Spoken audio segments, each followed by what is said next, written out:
And now I'd like to bring up the second half of the show, because I have to sit down and introduce to you P.T. Peter Townend.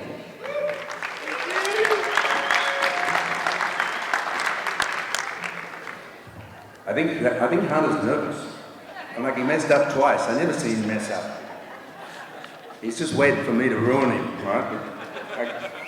But that comes after we recognize a woman, and her name is Sandy Ordille from Ocean City, New Jersey. So Sandy Ordille, her brother's out there somewhere. Pete, where are you? And he's responsible for letting her use his 9.6 Hobie. That's right? 9.6 Hobie. And then she got stoked about going surfing, and that was it. She was into it, and rose up through the ranks in those days of the ESA and the WSA, and in the early 70s was a regular finalist in the US Championships in Huntington Beach, California. In the early days of the Pro Tour, when myself and Sean Thompson and Ian Cairns and Jeff Crawford and a bunch of us were going around the world, the women started going around the world tour as well. And Sandy was one of those first women.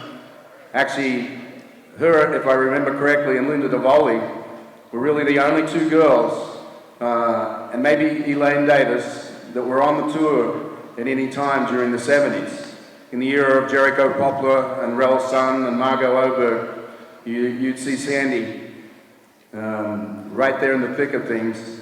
And I can remember her in Australia at Bells Beach, which was a long way from Ocean City, Maryland. Oh, Maryland, what am I talking about? I'm doing a Hunter already.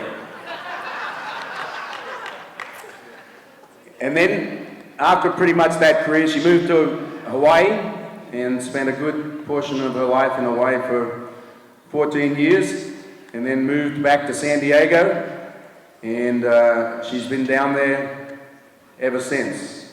And it's my great pleasure to bring to the stage, from Ocean City, New Jersey. Got it right that time. Sandy Ordille.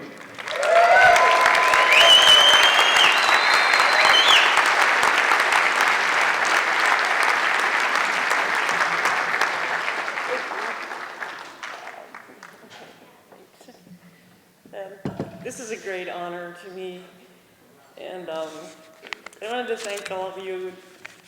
As a young girl, I was really inspired by the people around me in Ocean City, not just my brother, but all my friends who are here tonight. And thank you all for coming from near and far to join me. It's been an incredible journey. As a young girl, I never realized I couldn't do this, and I thought they would all come with me, but I ended up meeting wonderful people along the way that made this journey possible.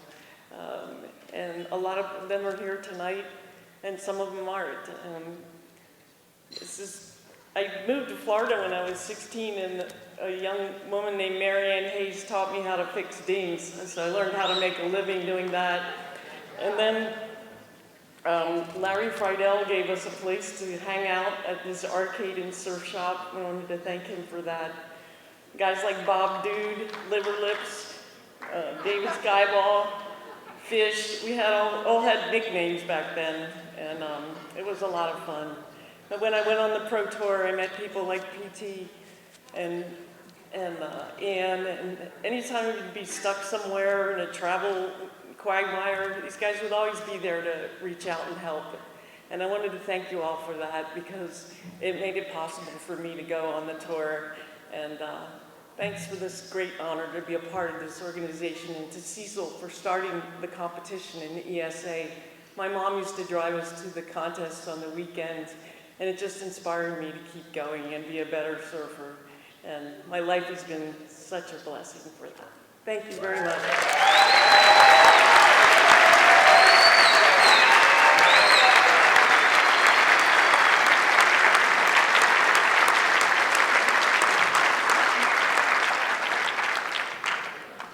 Okay, now it's Hunter's turn.